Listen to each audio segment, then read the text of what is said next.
Isa sa pinakasikat ngayon sa social media ay ang pamilya KKK, Chris Lawrence, Katrina Halili at Katie.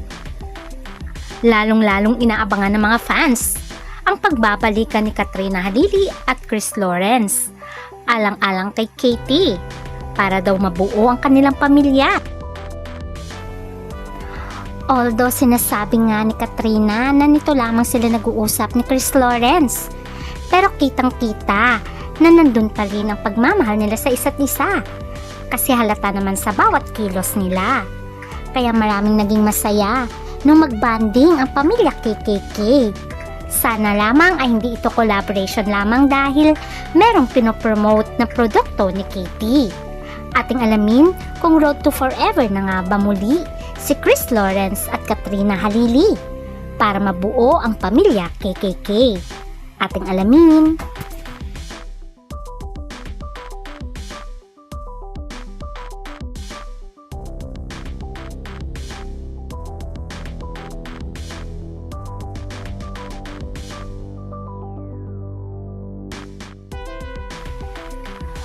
More than 5 years din ang relasyon ni Chris Lawrence at Katrina Halili bago mag-decide ang dalawa na maghiwalay na. Nagkaroon sila ng love child, walang iba kundi si Katrens or Katie for short. Alam naman natin na mahal ni Chris Lawrence itong si Katrina Halili at nag-propose nga ito sa kanya. Kaso tinanggihan ni Katrina dahil ayon kay Katrina ay focus muna sila sa kanilang baby. Nais kasi na Katrina na dapat daw financially, emotionally, at spiritually ay matured na silang pareho ni Chris Lawrence. Dapat daw may bahay na at dapat daw ay kailangan financially stable na sila. Kaya hindi niya tinanggap ang proposal ni Chris Lawrence. Inamin din noon ni Chris Lawrence during that time na totally hindi pa siya handa. Kasi baguhan pa lang siya noon as a singer. Samantalang si Katrina ay sikat na siya talaga noon dahil 2 beses na siyang nanalo bilang sexiest woman in the Philippines. At siya rin ay in-demand actress, especially pagdating sa kontrabida roles. Kaya naman sabi nga ni Katrina ay siya muna daw ang bahala sa sarili niya at tumulong na lang si Chris Lawrence sa kanilang baby. Yun yung isa sa dahilan kung bakit ay pamuna ni Katrina magpakasal hanggang hindi pa talaga stable or financially stable si Chris Lawrence. Until tuluyan ang naghiwalay si Chris Lawrence at Katrina Halili after 5 years nila bilang couple. Nagpatuloy sa pag-aartista si Katrina. Samantalang si Chris Lawrence ay nagpatuloy sa kanyang singing career hanggang siya ay naging sikat at naging Prince of R&B. Kaya naman, marami rin talagang babaeng humahanga sa kanya. Nagkaroon siya ng karelasyon at nagkaroon ng anak. Ito ay walang iba kundi si Lyric na anak niya sa isang non-showbiz personality. Pero kung makikita mo sa larawang ito, very close si Katrina kay Lyric na anak ni Chris Lawrence kay Joyce. At okay naman ang relasyon ni Joyce at Katrina Halili. Bagkus ay nagpa-follow sila sa isa't isa sa kanilang social media. Kita mo naman kung gaano ka-love ni Katrina si Lyric, kandong-kandong pa niya ito.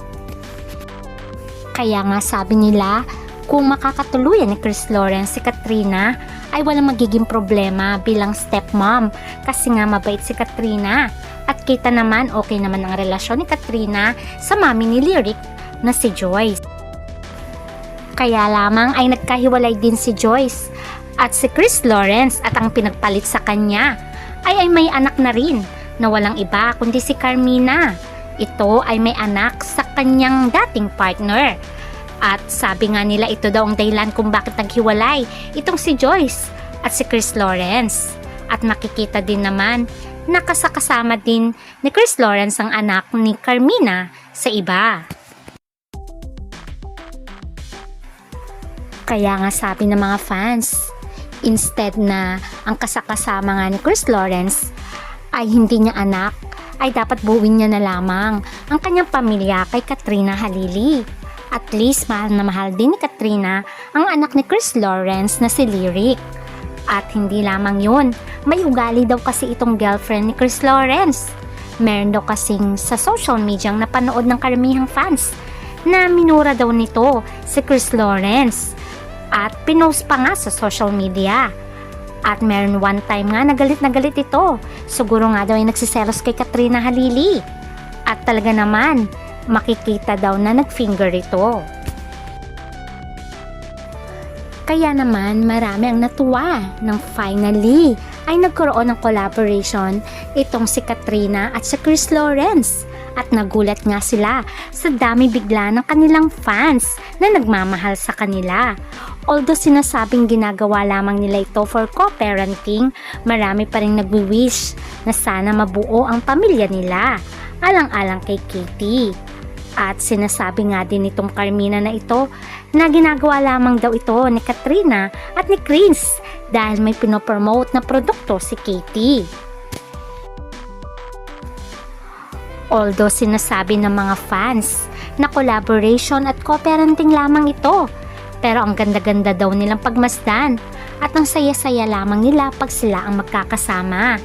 Siguro nga ay hindi pa ganon talaga nakasweet itong si Katrina kay Chris Lawrence dahil nga meron pang girlfriend itong si Chris Lawrence, although sinasabi niya naman na one step at a time. Although may nagsasabi na hiwalay na nga daw itong si Chris Lawrence at ang kanyang girlfriend na si Carmina.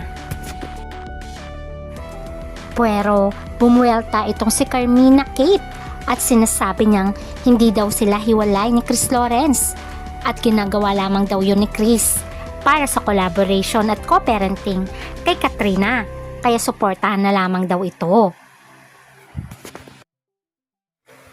Kaya tuloy ang mga fans sinasabihan si Chris Lawrence at tinatag pa talaga na hiwalayan na lamang niya itong si Carmina Kate. Total naman wala silang anak at kitang-kita naman ang pagmamahal niya pa rin sa mag-ina niya, especially kay Kat dahil hanggang ngayon ay hindi niya pinabura ang tattoo. Ang tattoo pala sa balikat nga ay walang iba kundi si Katrina Halili at inamin mismo yon nitong si Chris Lawrence. At kitang-kita naman kay Katie ang saya pag magkasama ang mama at papa niya. Kaya daw dapat mag-isip-isip na itong si Chris Lawrence kung ang pipiliin niya nga ba si Carmina o si Katrina. For sure, pag pinili niya si Carmina ay mawawalan na talaga siya ng mga fans dahil masama din talaga ang ugali nitong si Carmina ayon sa mga netizens. For sure, ay baka kawawa si Katie pagdating ng araw. Kaya naman ang dami pa rin kinikilig sa dalawang ito dahil ang lakas daw ng chemistry ni Katrina at Chris Lawrence at bagay na bagay daw silang talaga. Kaya nga naman maraming nagkaklamor na sana magkabalikan sila at halata din naman sa bawat kilos nila. Hindi lamang yon, bakit nagbigay pa nga daw itong si Chris Lawrence ng flowers kay Katrina kung co-parenting lang naman. At kung may girlfriend ito, malamang selos na yon. At pinost pa talaga ni Katrina Halili ang bouquet of flowers na galing kay Chris Lawrence. Meron din si Katie at meron ding regalo kay Katrina at of course ang red roses. At ayon pa nga sa observation ng iba, hindi namamalayan ni Katrina at Chris Lawrence. Ang kanilang mga kilos ay halata na. Nandun pa rin ang kilig at matamis na pagtitinginan na sila lamang ang nakakaalam at nagkakaintindihan. Kasi sabi nga nila parang hindi na daw kilos ng co-parenting lamang. Kita nyo, automatic na pagkakain ni Katrina ay hinatian niya si Chris Lawrence ng kanyang pagkain. O diba naman ang sweet? Parang hindi naman co-parenting lamang ito dahil nga masaya sila habang magkasama. At alam naman natin na minahal ng todo ni Chris Lawrence itong si Katrina. Kaya nga sabi nga nila, hindi lamang ito ginagawa nila para sa kanilang anak na si Katie dahil mayroon itong produktong pinopromote. Pagkus talagang lumalabas ang feelings ni Katrina at Chris Lawrence na mahal pa rin nila ang isa't isa. Dahil kita naman dito, ang sinabi nga ni Chris Lawrence na I got you. At makikita ang reaksyon ni Katrina, ang kilig sa kanyang mga mata at ang saya lamang nilang pagmasdan.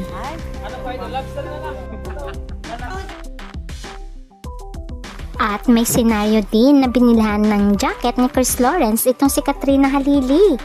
Dahil sinabi nga noon ni Katrina na ngayon lang talaga sila nag-uusap ng matino ni Chris Lawrence. At kitang-kita naman, di ba? Masaya lang silang dalawa. At si Chris Lawrence pa nga ang pumili ng mga susukatin ni Katrina.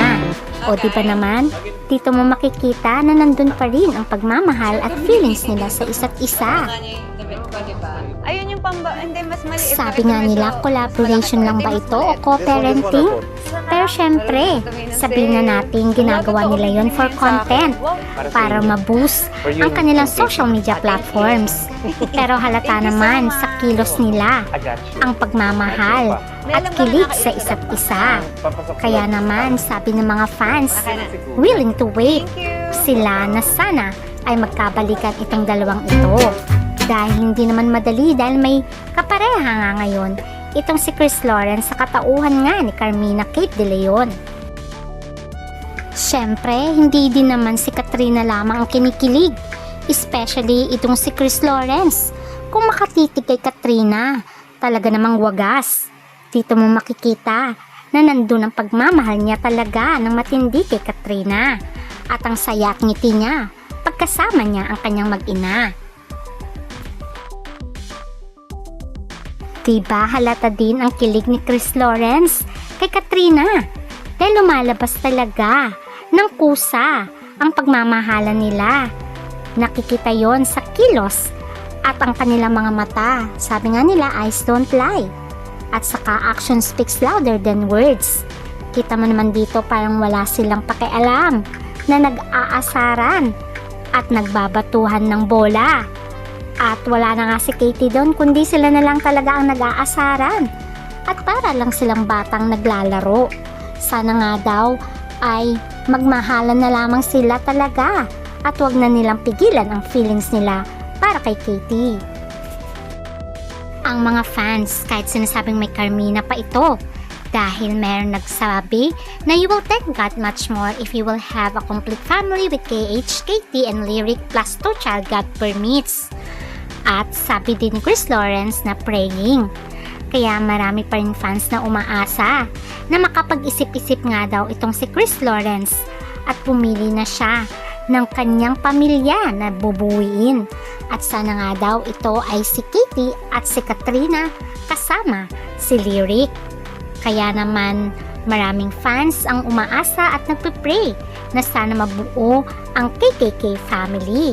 At marami pang exciting moments na darating dahil ngayon ay patuloy ang communication ni Chris Lawrence kay Katrina Halili at panay-panay din ang like at pagko-comment nila sa kanilang social media platform. Kaya nga tama din si Chris Lawrence na one step at a time dahil ngayon nga lang sila talaga nag-usap ng matino ni Katrina. At sana nga tuloy-tuloy na yon dahil halata naman na may pagmamahal pa sila sa isa't isa. Alam naman natin na si Kate ay special child na sa spectrum siya. Na-realize ko.